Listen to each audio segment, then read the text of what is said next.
ate at kuya. Ako po ang inyong ate Chosa. And welcome to my vlog.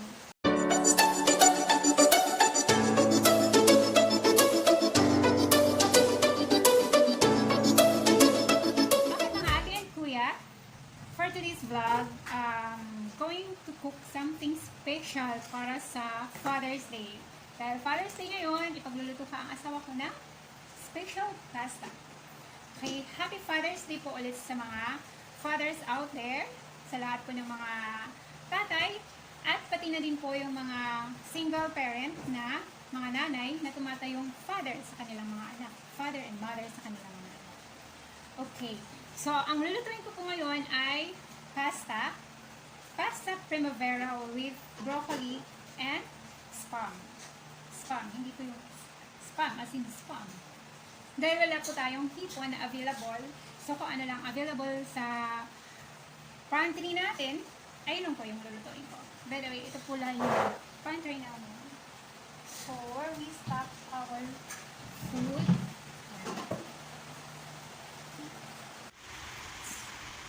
ayan po. Dahil matakaw yung ate ko, ang aming ate Ana, ubos na yung chicherya. Noodles, hindi namin nagagalaw. And biscuits, pag magme-merienda, kuha lang ng kuha. Coffee, Milo, milk.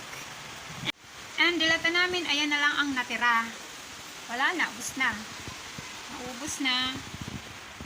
And stock for coffee. Ayan lang. Oh my God! Wow! Ayan. Siya nga pala, this cabinet, sliding cabinet namin, gawa lang ng kaparati. Ay, tulong ito guys, kasi hindi na siya magulo at organized na kahit paano. Although hindi naman siya kadami-kalamihan, kalakihan, pero mas organized po tayo. Okay, start na tayo magluto. Samahan niyo po ako at sana magustuhan niyo po yung video na to. If you guys are interested how I cook this pasta, just keep on watching.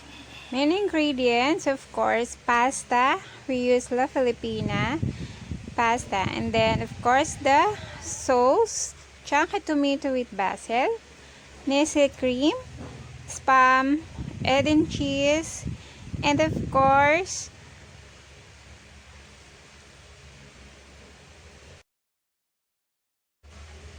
broccoli, carrots, basil leaves, and kamatis, sibuyas, bawang, white pepper, and salt. We have to boil water, and then lagyan natin ng konting salt. Then lagyan na natin yung pasta, tapos haluin lang siya para hindi magdikit. And then, pakuluin lang natin. Hintayin natin siya na maluto.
So, let's check kung luto na siya.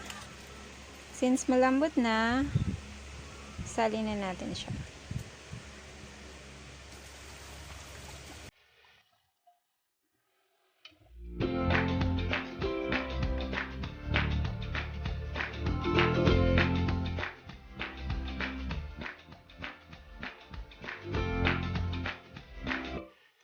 Then, pakuluan din natin yung broccoli.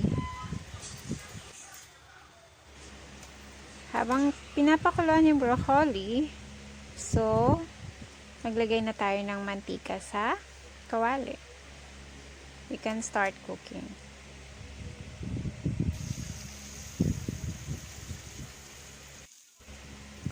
Ay, nasunog na siya. Ang lakas ng apoy.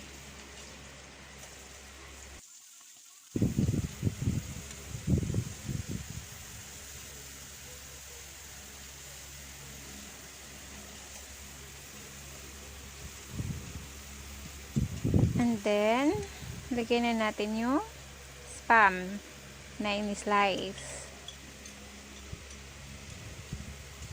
So, haluin lang natin siya guys hanggang sa siya ay maluto na.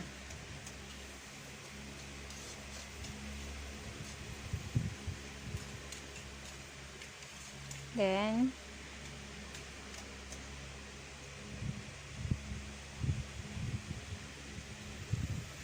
halo ulit. Then, lagyan na natin yung carrots. Then, halo ulit.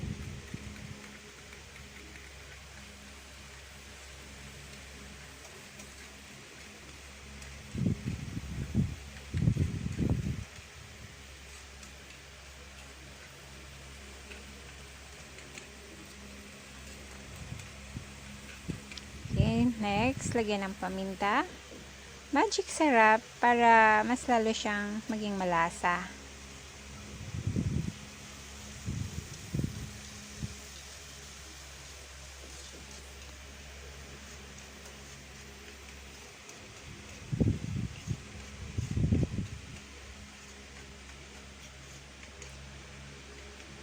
Yan, kumukulo na yung broccoli natin. So, halo na din natin yung sauce. Tomato sauce. So, pigain natin siya para maubos natin yung laman.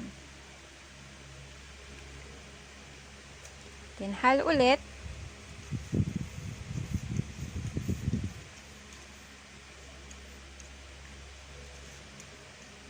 After that, you have to put our basil leaves. Na nagbibigay din siya ng bango, yung aroma niya, and then also yung pampalasa. And ang pinaka-secret ko sa paggawa ng pasta, nilalagyan ko siya ng Nestle cream para mas creamy. Mas masarap pagka meron siyang Nestle cream. Tinhalo lang siya ulit.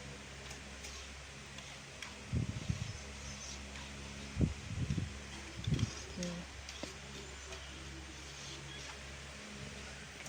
So, pag nahalo na natin ng maigi, pwede natin ilagay yung pasta. Okay. Nagdikit-dikit na. Yan.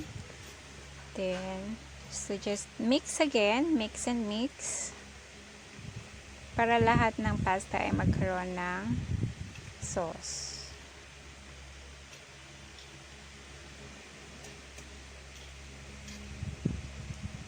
Ayan, mukhang masarap na siya guys.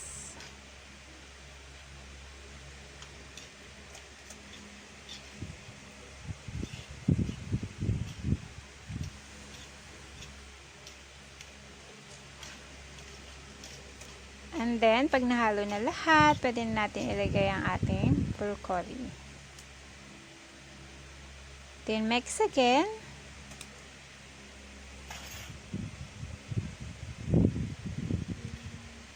Mix and mix. And after that, luto na.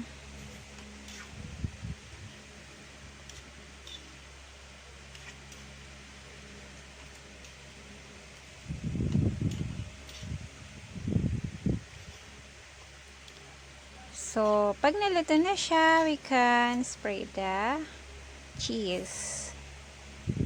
Para mas lalo siyang maging yummy, masarap, malinamnam. Ang cheese ang nagbibigay ng sarap sa lahat ng pasta, mapa-spaghetti man siya. So, it's very important na lagyan natin siya ng cheese. Okay. That's it.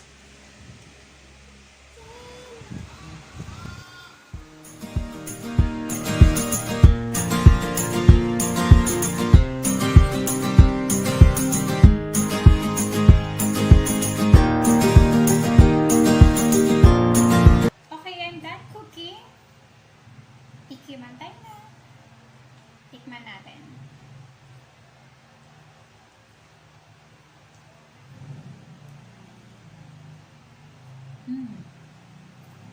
Sarap. Try nyo to guys. Ang sarap. Okay, that's all. Thank you guys for watching. At kung nagustuhan nyo po yung video na to, please don't forget to like, comment down below, and of course, subscribe and click the notification bell para ma-update ko kayo for the next videos na i-upload ko. Thank you so much! Bye!